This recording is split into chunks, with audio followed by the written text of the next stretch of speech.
Il y a de nombreux propriétaires d'entreprises qui ont mis sur pause leur projet de retraite en raison de la pandémie. Et là, Marie-Claude, il y aura un rattrapage au cours des prochaines années. Il y a certains entrepreneurs qui ont devancé leur départ en raison de la pandémie, mais il y en a encore plus qui l'ont retardé. Donc, on risque vraiment de voir beaucoup de transactions au cours des prochains mois, des prochaines années. Selon un rapport de la FCEI, 3/4 des propriétaires de PME au Canada veulent passer le flambeau au cours des 10 prochaines années. Ça représente 2 000 milliards de dollars d'actifs commerciaux. C'est beaucoup d'entreprises et c'est très rapide. C'est beaucoup d'entreprises, oui, en raison de la pandémie, mais il y a aussi tout le facteur du vieillissement de la population, évidemment. Il y a des gens qui ont lancé leur entreprise il y a plusieurs années, qui sont rendus à 60, 65, des fois 70 ans, qui disent, bien, moi, je veux prendre ma retraite. C'est le cas de 75 des répondants à ce sondage qui disent vouloir vendre leur entreprise. Le stress, quand même, vous voyez, il y a quand même 2 personnes sur 10 qui disent qu'ils vont vendre à cause de ça. Maximiser l'investissement. On a mis beaucoup de sous dans l'entreprise. On veut parfois aller chercher le rendement qui est associé.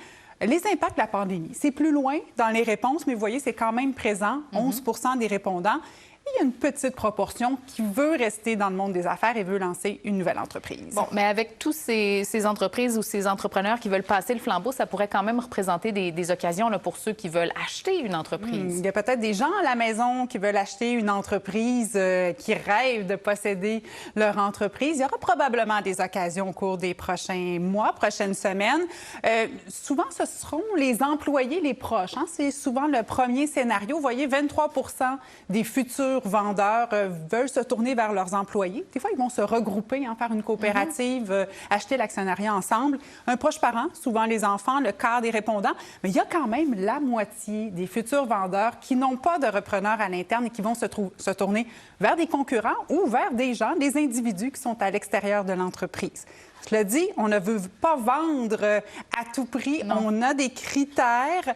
Celui qui revient le plus souvent, 9 personnes sur 10, protéger les employés, maintenir les postes, aussi obtenir un prix élevé. On veut rentabiliser l'entreprise et maintenir la culture. Donc, ce sont des valeurs qu'on veut laisser en place. Oui, très intéressant. Merci beaucoup, Marie-Claude. Je vous en prie.